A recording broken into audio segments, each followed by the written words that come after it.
ठीक है। Pollen agent क्या होते हैं? जो पॉलिनेशन कराते हैं उन्हें क्या कहते हैं? पोलन एजेंट, है ना। पॉलिनेटर ही क्या है? पोलन एजेंट हैं। पोलन एजेंट को दो भागों में डिवाइड किया गया है, लिखेंगे pollen agent divide into two part. इन्हें दो भागों में डिवाइड कर सकते हैं, इन्हें दो भागों में डिवाइड कर सकते हैं, इन्हें दो भागों में डिवाइड कर सकते हैं। जैसे एक हो जाएगा एबायोटिक और दूसरे हो जाएंगे biotic. Abiotic and biotic. Abiotic का मतलब साफ साफ पता चल रहा है, ये वो एजेंट होंगे जो नॉन लिविंग होंगे और उनके द्वारा पॉलिनेशन हो रहा होगा, है ना। तो एबायोटिक वो लोग हैं pollination by non living agent. ये कैसे एजेंट है बताओ?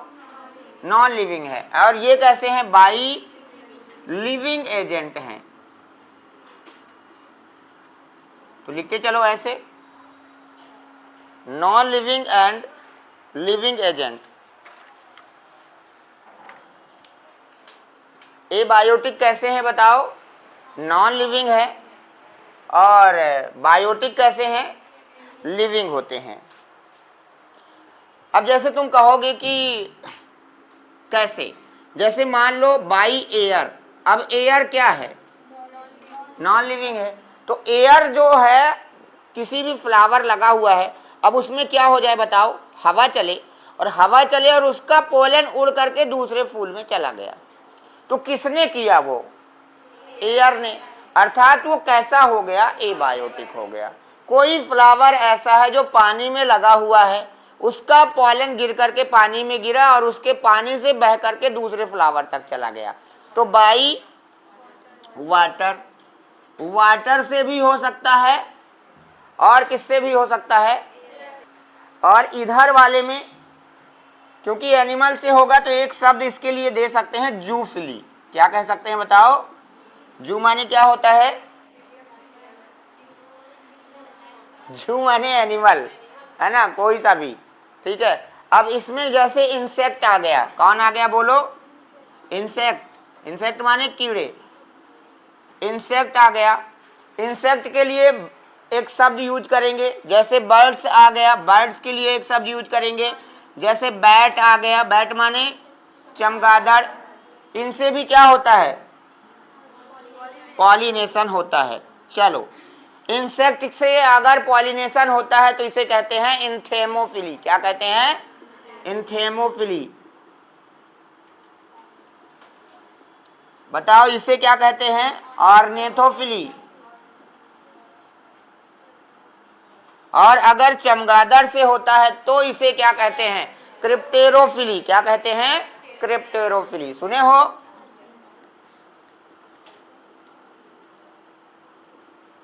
तो ये भी याद रखना है कि किससे होने वाले को क्या नाम दिया गया है, ठीक है। अगर एयर से होगा तो एनिमोफिली, वाटर से होगा तो हाइड्रोफिली, इंसेक्ट से होगा तो एंथेमोफिली, ऑर्निथोफिली और क्रिप्टेरोफिली, ठीक है। लिख लो इसको।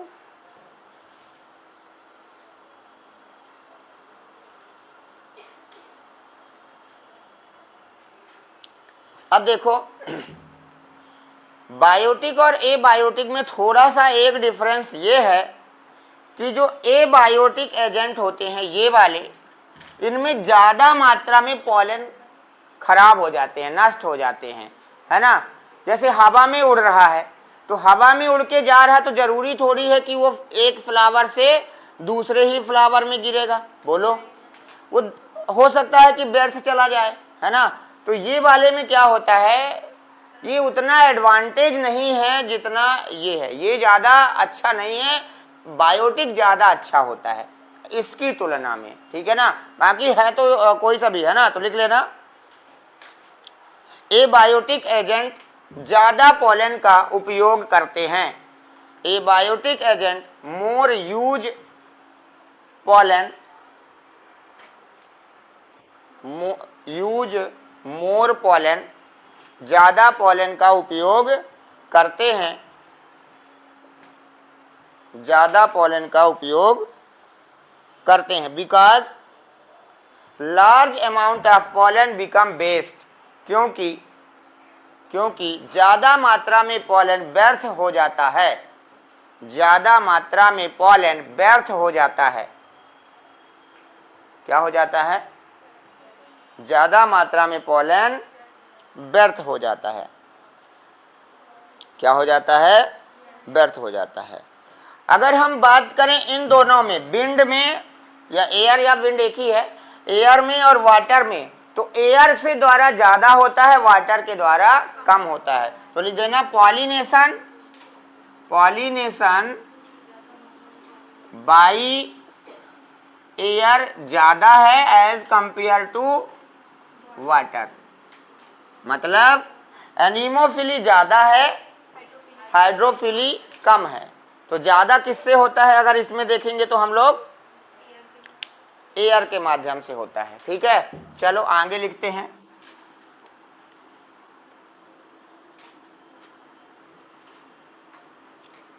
एक एक करके थोड़ा सा पढ़ लेते हैं इन सबको। ठीक है, सबसे पहले किसे पढ़ते हैं? एयर अथवा विंड पॉलिनेशन। हेडिंग डालिए, एयर अथवा विंड पॉलिनेशन।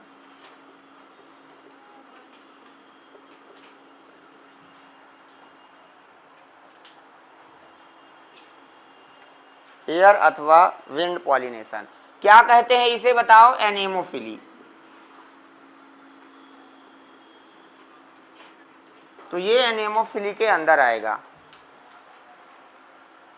एनेमोफिली है ये। क्या है ये? एनेमोफिली। एनेमोफिली। अब देखो, अगर ये यूज हो रहा है तो पॉलन एजेंट बायोटिक है या एबायोटिक? तो पॉलन एजेंट कैसे हैं बताओ? पॉलन एजेंट एबायोटिक हैं। एबायोटिक हैं तो क्या देख सकते हैं आंखों से? क्या स्मेल फ्रेगनेंस ले सकते हैं? सूंघ सकते हैं? कोई चीज महक आ सकती है उनको? नहीं आ सकती है।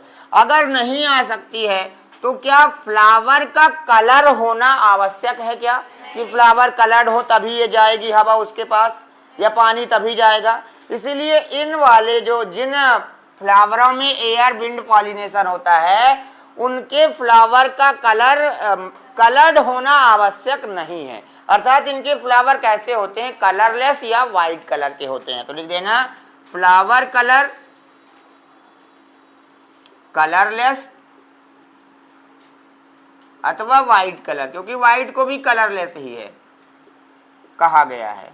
ठीक है, तो या तो वाइट कलर के हैं या वो कैसे हैं? रंगहीन है। ठीक है, लिख लेना। तो इसीलिए जिन फ्लावरों में ये होता है क्या एनेमोफिली होता है, उनके फ्लावर कैसे होते हैं? वाइट कलर के होते हैं और बोलो कलरलेस होते हैं, और ये हवा से उड़ करके चले जाते हैं। इसमें खुशबू होना भी कोई आवश्यक नहीं है, क्योंकि हवा खुशबू से थोड़ी ना जाएगी, वो तो इंसेक्ट जाते हैं। तो इंसेक्ट तो कौन सा हो जाएगा? बायोटिक हो जाएगा। जैसे एग्जाम्पल देखो, पार्थेनियम है। पार्थेनियम को क्या कहते थे? याद करो, गाजर घास।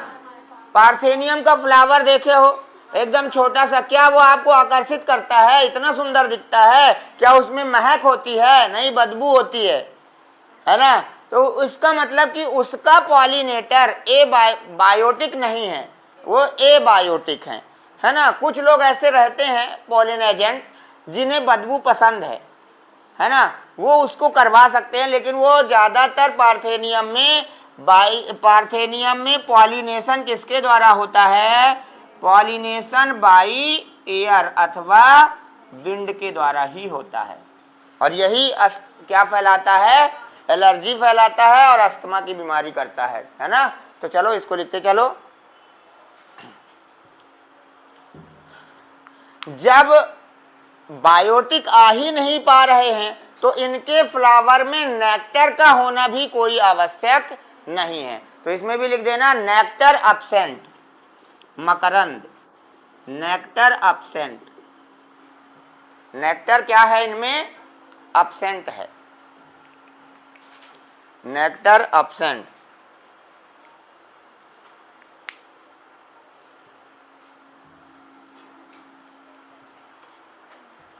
जो स्टिग्मा होता है, स्टिग्मा होता है ये पंख के जैसा हो जाता है। स्टिग्मा क्या था जरा बताओ? है लैंडिंग प्लेटफॉर्म ऑफ, और पार्ट किसका था? फीमेल का। तो ये पंख के जैसा हो जाता है ताकि अगर दूर से भी जा रहा हो पॉलन तो उसमें क्या हो जाए? आ जाए उसके पास। ठीक है ना? तो लिखना स्टिग्मा पंख के समान हो जाते हैं। Stigma become feather like. Stigma किसके समान हो जाते हैं बताओ? पंख के समान हो जाते हैं, है ना? एक नोट लगाएंगे, स्पेशल नोट।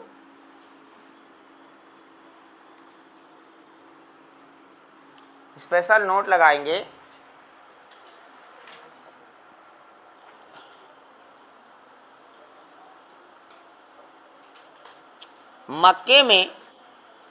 मक्के में इन amaze,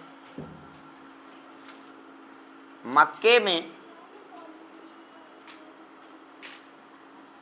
male and female flower, ऐसे लिखना, मेल एंड फीमेल पार्ट अलग अलग फ्लावर में होते हैं। मेल व फीमेल फ्लावर अलग अलग प्लांट, अलग अलग फ्लावर में होते हैं। Male part, female part present in a different flower. Male part अलग रहते हैं एक फूल में और दूसरे, मतलब ये क्या है? दोनों पार्ट एक में नहीं है, डायोसियस है ना? अलग अलग हैं दोनों। ठीक है? तो इसमें क्या होता है? जो फीमेल फ्लावर होता है इसमें आप लोगों ने देखा होगा मक्के में जब हम लोग भुट्टा खाते हैं तो उसमें क्या निकला रहता है? बाल जैसे निकला रहता है, वो फीमेल पार्ट है। ठीक है ना? और उसे कहते हैं टैसल। क्या कहते हैं? टैसल। वही लिखवा रहे हैं। तो अभी क्या लिखे हो? मक्के में मेल पार्ट और फीमेल पार्ट अलग अलग फ्लावर में होते हैं। लिख गया यहाँ तक? आगे लिखेंगे इसमें, फीमेल फ्लावर का stigma, stigma of female flower, stigma of female flower become hair like।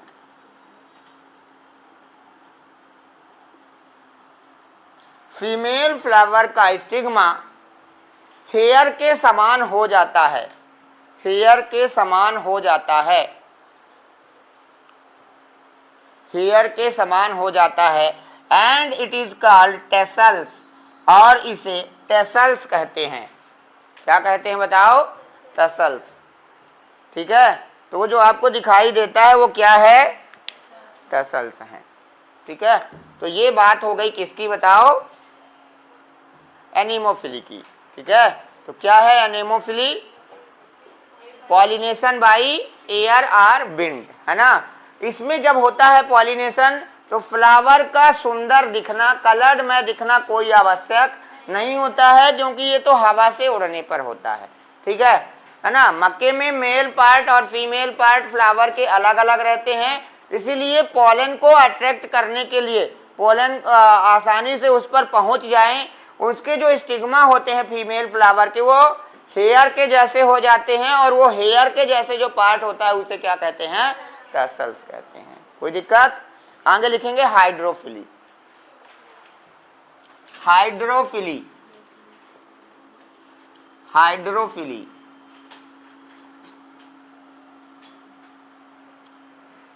Hydro,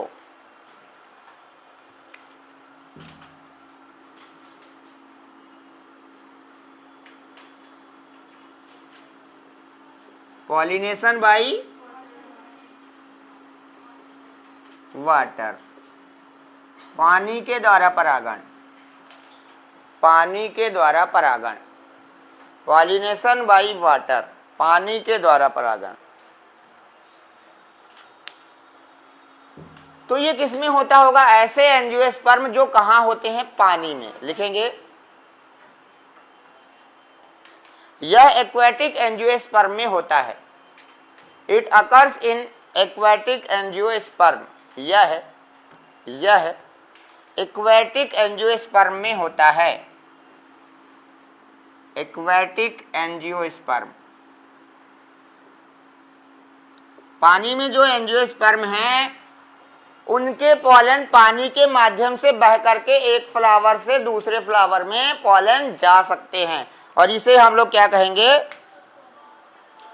तो ऐसा बिल्कुल भी नहीं सोचेंगे कि जो प्लांट पानी में है उनमें हमेशा हाइड्रोफिली ही हो। ये आपको याद नहीं करना है कि पानी में है तो हमेशा यही होगी। हो सकता है कि वो पानी में तो है लेकिन उसका फ्लावर ऊपर निकला हुआ है और वो हवा चली और उड़ करके दूसरे में चला गया। अगर पानी में डूबा हुआ फ्लावर है तब तो ठीक है, मान लो पानी में ही रखा हुआ है तो उसका पॉलन बह करके चला गया। लेकिन सोचो कि प्लांट ऐसा है कि उसका आधा पार्ट पानी में है लेकिन फूल जो है वो ऊपर है, तो क्या फिर इसका पॉलिनेशन हो पाएगा पानी से? तो ऐसा बिल्कुल भी नहीं है कि पानी में रहने वाले प्लांट का पॉलिनेशन पानी से ही होगा, ये कंफर्म नहीं है, ठीक है ना। इसको लिखना भी है, लिखेंगे। सभी जलीय पौधों में हाइड्रोफिली नहीं होती है। In all aquatic plant hydrophily not present. In all aquatic plant hydrophily not present. सभी एक्वेटिक पौधों में, जलीय पौधों में हाइड्रोफिली नहीं होती है। इन सम प्लांट कुछ पौधों में फ्लावर पानी की सतह से ऊपर होते हैं, पानी की सतह से ऊपर होते हैं। In some plant flower present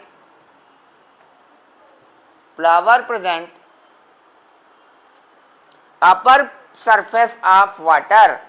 सही बात है ना, पानी की सतह से क्या हो जाएंगे, वो ऊपर आ जाएंगे। अब तुम पानी बह रहा है तो क्या कूद के जाएंगे पॉलन? नहीं जाएंगे। तो ये बिल्कुल भी जरूरी नहीं है कि इनमें क्या होगा कि वो पानी में है तो ऐसा हो ही, ठीक है ना।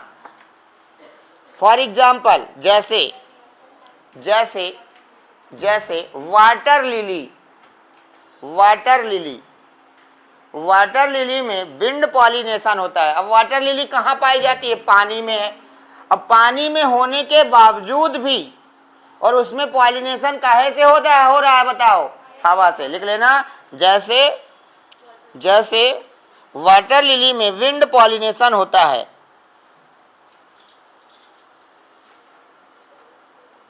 क्या होता है? विंड पॉलिनेशन होता है।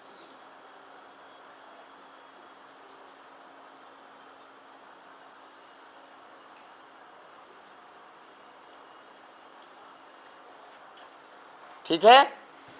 तो सर ऐसे भी कोई प्लांट होंगे जिनमें काहे में होता होगा, है ना। तो लिख लेना हाइड्रोफिली प्रेजेंट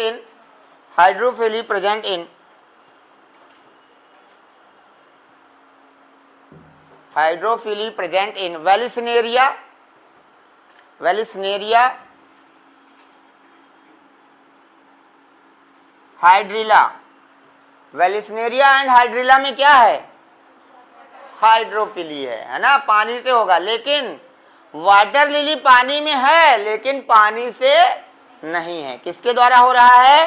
तो वाटर लिली का आएगा कि काहे से होता है, तो पानी देख के पानी बनने लगा देना। काहे से होता है? उसमें हवा से होता है ना। बाकी दो इसके एग्जाम्पल हैं, एक वेलिस्नेरिया और एक हाइड्रिला। इनमें काहे से होता है बताओ? आगे लिखेंगे बायोटिक एजेंट। ये ए बायोटिक के मैंने दो बताए, बोलो कौन कौन सा? पहला एनेमोफिली, दूसरा हाइड्रोफिली, ठीक है। हाइड्रोफिली काहे से था? पानी से।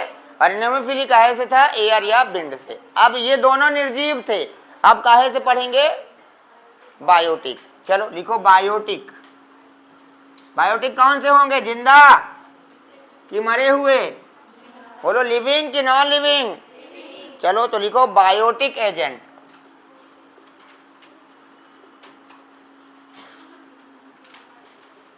बायोटिक एजेंट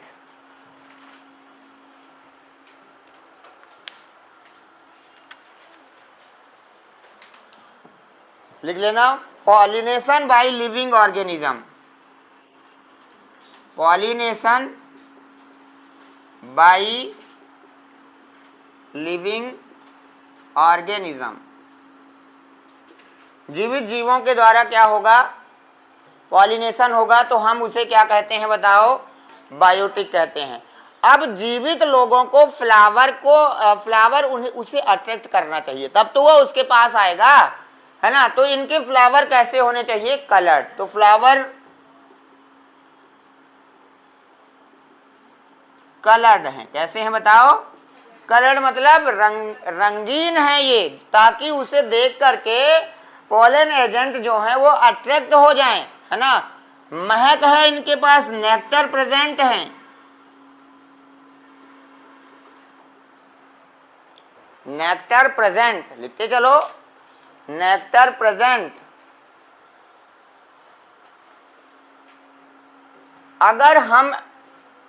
अगर हम बायोटिक में बात करें तो सबसे ज्यादा पॉलिनेशन हनी बी करती है, ठीक है ना। तो लिखेंगे maximum pollination done by honey bee, सबसे ज्यादा पॉलिनेशन मैक्सिमम पॉलिनेशन बायोटिक में कौन कर रहा है, हनी बी।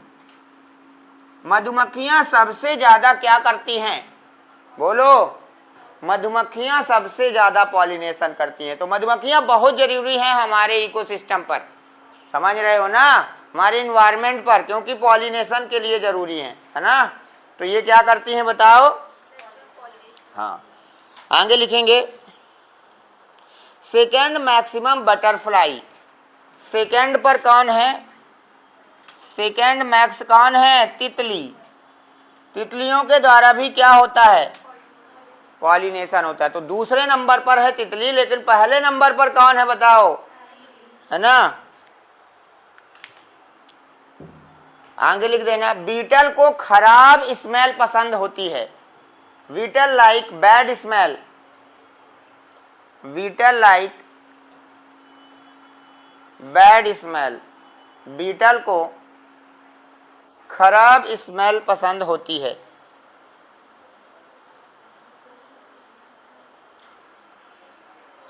आगे लिखेंगे चमगादड़ और पक्षी भी पॉलिनेशन करते हैं, birds and bat also help in pollination. तो चमगादड़ और पक्षियों के द्वारा भी क्या होता है बताओ, पॉलिनेशन होता है। आगे लिखेंगे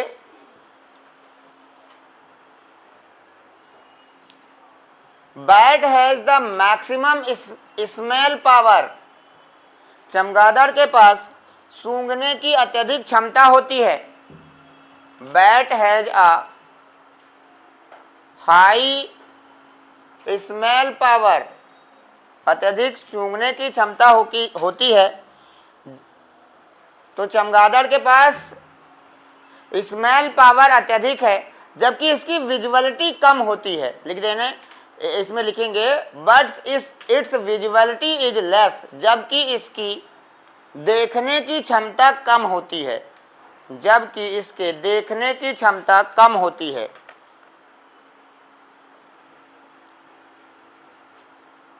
While in birds just opposite, जबकि बर्ड्स में बिल्कुल उल्टा होता है, जबकि बर्ड्स में बिल्कुल उल्टा होता है।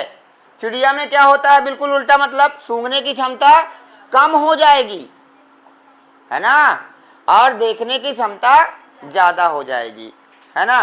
लिखेंगे जैसे बर्ड्स का, तो एक चमगादड़ तो हो गई, कुछ बर्ड्स, एक आपको नाम लिखना है, बर्ड्स हेल्प करती है, और एक चिड़िया का नाम है हमिंग बर्ड्स, सुने हो, लिखेंगे humming birds, humming birds, humming birds. कौन सा बर्ड्स, तो ये एक छोटी चिड़िया है और क्या करती है बताओ, पॉलिनेशन में हेल्प करती है? हमिंग बर्ड्स, सबसे छोटी चिड़िया, ये हेल्प करती है। इसे कहते हैं गुंजन पक्षी, लिखा है। और एक है सनबर्ड्स, ये दोनों क्या करते हैं? पॉलिनेशन में हेल्प करते हैं। कौन कौन सा बताओ? हमिंग बर्ड्स और सनबर्ड्स। ठीक है, तो ये चिड़िया है जो सबसे ज़्यादा पॉलिनेशन में हेल्प करती हैं। एक का नाम है हमिंग बर्ड्स, दूसरे का नाम है सनबर्ड्स। कुछ और भी पॉलिनेटर हो सकते हैं, लिखेंगे some other agent, some other agent.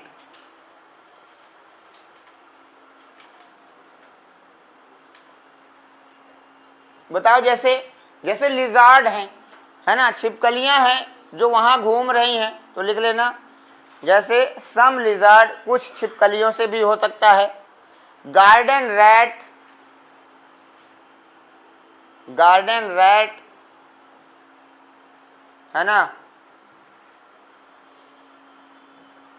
Monkey वगैरह भी हैं जो कि इसमें क्या कर सकते हैं?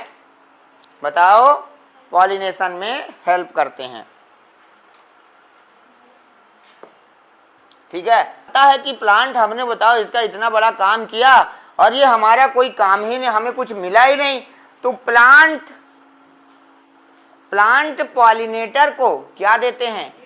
रिवॉर्ड या इनाम भी देते हैं। बंद हो गया ना, चली तो क्या देगा बताओ? बोलो, रिवॉर्ड भी देते हैं। तो लिखेंगे इसमें नीचे लिखेंगे पॉलिनेटर को पॉलिनेशन के लिए रिवॉर्ड दिए जाते हैं। ये भी लिखा है आपकी किताबों में, लिखेंगे पॉलिनेटर को पॉलिनेशन के लिए रिवॉर्ड या इनाम दिया जाता है। पॉलिनेटर को पॉलिनेशन के लिए रिवॉर्ड दिया जाता है। जैसे खाने लायक नेक्टर, खाने लायक नेक्टर, एडिबल नेक्टर,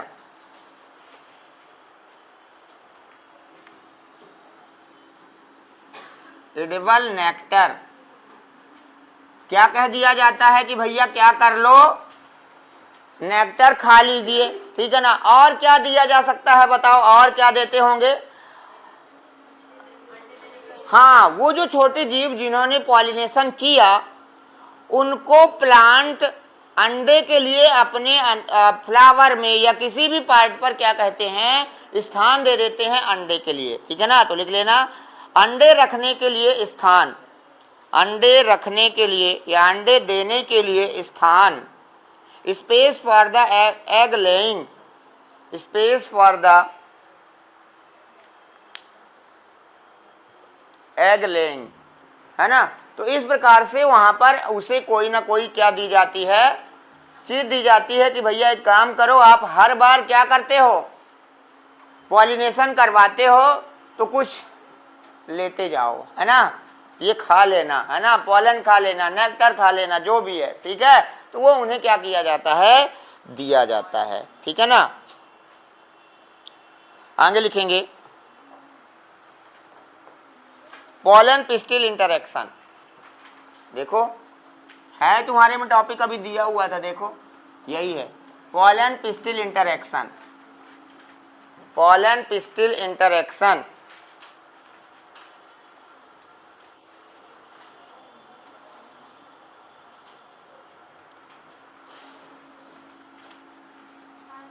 है। पॉलन पिस्टिल इंटरेक्शन क्या है? देखो अब क्या हुआ? पॉलिनेशन हो गया। अब पॉलिनेशन के बाद सारी घटनाएं जो होंगी, है ना, जब तक कि पॉलन ट्यूब ओव्यूल के अंदर ना चली जाए उससे पहले जितने भी चेंज आएंगे वही क्या कहलाएंगे? Pollen pistil interaction. एक बार और समझ सकते हो ऐसे, देखो ये फीमेल पार्ट था स्टिग्मा, ये स्टाइल, और इस तरह से ओवरी थी। ओवरी के अंदर ओव्यूल लगा हुआ था, आपको बताया हूं उसके अंदर क्या था सब पता है। अब यहाँ पर ऐसे पॉलन गिरा, अब ये पॉलन अंदर जाएगा, ऐसे इंटर करते हुए जाएगा, ऐसे ट्यूब बनाते हुए, जिसे पॉलन ट्यूब कहते हैं। जा रहा है लेकिन पोलन पिस्टिल इंटरेक्शन तब तक कहलाएगा जब तक कि वो यहां से ओव्यूल के अंदर न चला जाए, ओव्यूल से पहले तक का क्या कहलाएगा, पोलन पिस्टिल इंटरेक्शन। चलो हेडिंग डालेंगे पोलन पिस्टिल इंटरेक्शन।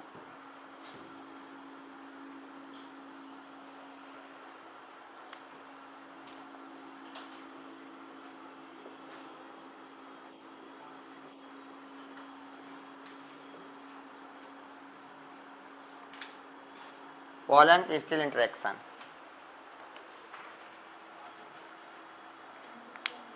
लिखेंगे पॉलिनेशन के बाद होने वाली घटनाएं, पॉलिनेशन के बाद होने वाली घटनाएं, events after the pollination, events after the pollination, events after the pollination,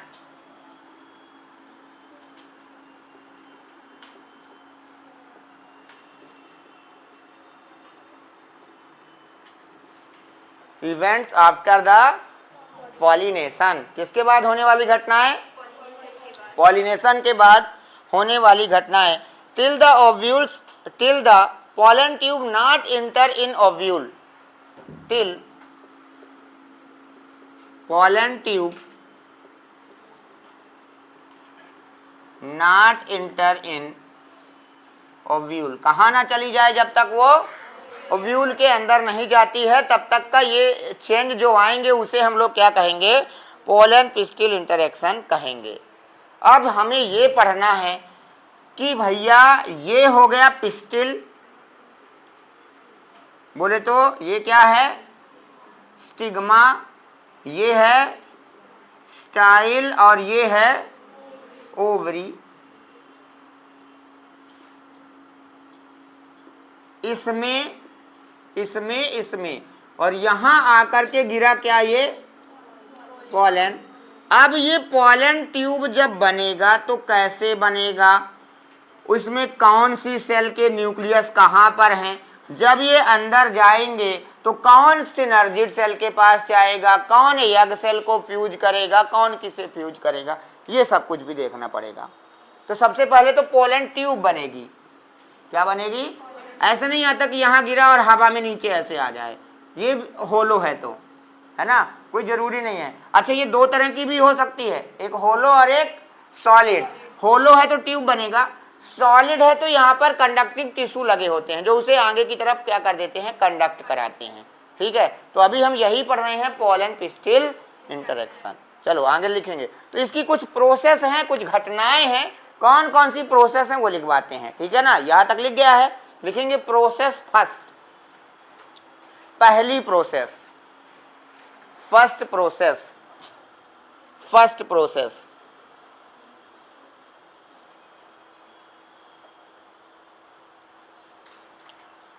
लिखेंगे देखो सबसे पहले क्या होता है इस प्रोसेस में, पोलन स्टिग्मा के ऊपर गिरता है, किसके ऊपर गिरता है, तो या यहां पर दो घटनाएं होती हैं, क्या होती हैं, या तो स्टिग्मा इस पोलन को एक्सेप्ट कर ले या इसे रिजेक्ट कर दे। कोई जरूरी नहीं है कि पोलन आया तो ये इसे एक्सेप्ट ही करे।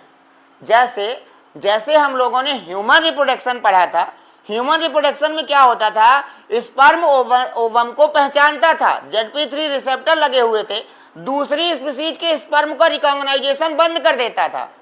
सही बात है। इसी प्रकार ये क्या करते हैं, पोलन स्टिग्मा को सबसे पहले पहचानता है, स्टिग्मा इसे पहचानता है और ये उसे वो एक्सेप्ट कर सकता है या फिर उसे रिजेक्ट करता है। लिखेंगे सबसे पहली प्रोसेस, लिखेंगे इसमें जब पोलन पिस्टिल, ऐसे लिख देना, जब पोलन स्टिग्मा के ऊपर आता है, when pollen drop in on stigma, जब पोलन स्टिग्मा पर आता है तो यहाँ पर then here it become reject और एक्सेप्ट। तो यहाँ पर इसे या तो रिजेक्ट किया जाता है या एक्सेप्ट किया जाता है, इसे या तो रिजेक्ट किया जाता है या एक्सेप्ट किया जाता है।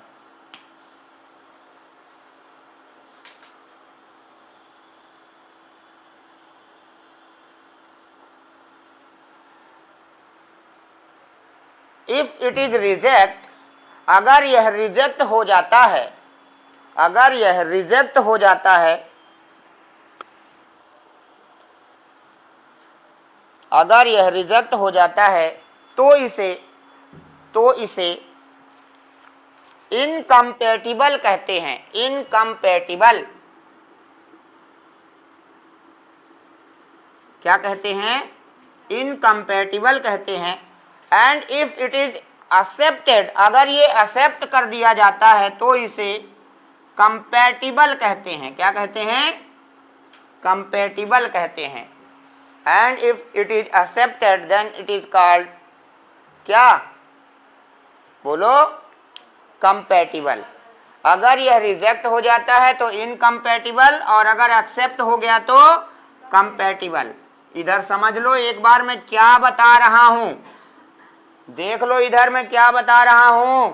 ये है पिस्टिल का पार्ट, फीमेल फ्लावर का पार्ट स्टिग्मा। यहां होता क्या है, ये पॉलन आ गया। अब इस पर दो घटनाएं होंगी, या तो ये रिजेक्ट कर दिया जाएगा या तो फिर ये एक्सेप्ट कर लिया जाएगा। अगर इसे ये स्वीकार कर लिया है तो कैसा है? कंपैटिबल है। कैसा है बताओ? कंपैटिबल है। और अगर ये रिजेक्ट हो गया है तो कैसा है? इनकम्पैटिबल है। और अगर इनकम्पैटिबल है तो आगे की प्रोसेस तो खत्म, अब आगे पॉलन ट्यूब ही नहीं बनेगा। तो हम इसके साथ चले कि इसके साथ चलें? कंपैटिबल के साथ आगे चलेंगे तभी तो चैप्टर खत्म होगा, नहीं तो यहीं खत्म हो गया। बोलो, तो अब हम इसके साथ आगे बढ़ेंगे। माना कि इसने एक्सेप्ट कर लिया है तो पॉलन ट्यूब अब फॉर्मेशन स्टार्ट हो जाएगी। बोलो, तो एक्सेप्ट होने वाले को क्या कहते हैं? कंपैटिबल। आ गई बात समझ में? अब क्या बताया हूं? बोलो, अगर इसने इसे रिजेक्ट कर दिया तो काम खत्म, और अगर एक्सेप्ट कर लिया है तो ट्यूब बनेगी, और वो ट्यूब कहाँ जाएगी? ओवरी के अंदर जाएगी। बोलो, आ गई बात समझ में? ठीक है, चलिए, तो यहां तक हो गया। आगे लिखेंगे। अब तुम सोचोगे कि सर ये रिजेक्ट कैसे करता होगा, इसे कैसे पता चलता होगा कि रिजेक्ट हो रहा है? इसके अंदर केमिकल होते हैं। क्या होते हैं? केमिकल रिएक्शन, केमिकल डायलॉग होते हैं जिनके कारण ये इसे रिजेक्ट किया जाता है। तो लिख देंगे rejection process depend on chemical. काहे पे डिपेंड करती है रिजेक्शन प्रोसेस? बताओ। केमिकल पर डिपेंड करती है। Rejection process depend on chemical.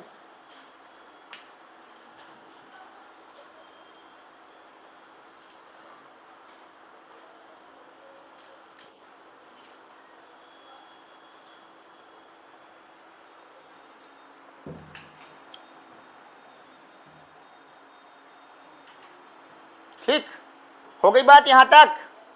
अब दूसरी बात, प्रोसेस सेकंड समझो लाला। प्रोसेस सेकंड आइए, प्रोसेस सेकंड में क्या स्टार्ट होगा? पॉलन ट्यूब का निर्माण स्टार्ट होगा। लिखेंगे प्रोसेस सेकंड, इसमें पॉलन ट्यूब का निर्माण स्टार्ट होता है। इट स्टार्ट फॉर्मेशन ऑफ, बोलो, पॉलन ट्यूब। पॉलन ट्यूब का निर्माण स्टार्ट होता है। पॉलन ट्यूब का निर्माण स्टार्ट होता है। अब मैं आपको पढ़ाया हुआ क्वेश्चन पूछ रहा हूं, पॉलन ट्यूब का निर्माण एंटाइन करती है या एक्साइन करती है? बोलो, एंटाइन। आप जाकर के अपनी कॉपी पलटिए, पीछे मैंने जहां एंटाइन लेयर पढ़ाई है वहां लिखवाई है कि यह पॉलन ट्यूब बनाती है। ठीक है ना? तो लिखेंगे पॉलन ट्यूब मेड बाई एंटाइन। तो कौन बनाता है इसे? एंटाइन लेयर बनाती है। कौन बनाता है बताओ? एंटाइन लेयर क्या बनाती है? तो पॉलन ट्यूब का निर्माण एंटाइन लेयर करती है। कौन करती है? एंटाइन लेयर। देखो इधर देखो सब लोग, ये क्या हो गया लाला? ये स्टिग्मा हो गया। क्या हो गया? स्टिग्मा। ठीक है, लैंडिंग प्लेटफॉर्म ऑफ पोलन, ये पोलन गिर गया। अब इसमें इसकी जो एंटाइन लेयर थी, जो पैक्टिन और सेलुलोज की बनी थी, ये आगे की ओर बढ़ती है ये, और क्या बन जाता है ये? Pollen tube. लेकिन आपको एक चीज और बता देता हूं, पोलन ट्यूब के निर्माण के लिए बोरान आवश्यक होता है। तो जब पोलन ट्यूब बनती है तो इसके लिए कौन आवश्यक है? बोरान आवश्यक है। तो बोरान जो है आवश्यक तत्व है ना, यहाँ बोरान आपको जरूरी है पोलन ट्यूब निर्माण करने के लिए। अब एक वे इधर देखो, एक मिनट और, जब पोलन ट्यूब अब बनना स्टार्ट हो जाती है तो इसके पास 3 न्यूक्लियस होते हैं। इसके सबसे आगे वेजिटेटिव सेल का न्यूक्लियस होता है और इसके पीछे 2 मेल गैमीट हैं, याद है ना? अब ये दोनों, ये आगे इस ट्यूब को बढ़ाती जाएगी, वेजिटेटिव सेल ऐसे आगे ये बढ़ता जाएगा बढ़ता जाएगा। जब ओव्यूल के अंदर जाने वाली होगी, कहाँ? ओव्यूल के अंदर जाने वाली होगी, तो वेजिटेटिव सेल का ये न्यूक्लियस डीजेनरेट हो जाएगा। डीजेनरेट होगा मतलब खत्म हो जाएगा। जो ये 2 न्यूक्लियो है, ये जो बचे हुए हैं, ये दोनों सिनर्जिड सेल के अंदर चले जाएंगे। आपको याद है, मैं पूरी प्रोसेस बता रहा हूं, अच्छे से समझ लेना। ऐसे था, ऐसे ऐसे 3 यहां मैंने सेल बनाई थी और 3 यहां बनाई थी। बताओ इनका नाम क्या था? Synergid cell. यहां पर 2 पोलर न्यूक्लियस थे, है ना, और ये ऊपर वाली क्या थी? Antipodal cell. अब देखो, जब ये ऐसे नीचे से आता, प्रवेश करता है, तो यहां से वेजिटेटिव सेल का न्यूक्लियस गायब, और ये पहले, सबसे पहले कहां जाती हैं? सिनर्जिड सेल में, किसी एक सिनर्जिड सेल के अंदर प्रवेश कर जाती है। समझ में आ रही बात? जब ये यहां प्रवेश कर जाएगी तो इसके बाद एक जो है एग को फ्यूज कर देगा। ठीक है, एक किसको फ्यूज कर देगा? एग को।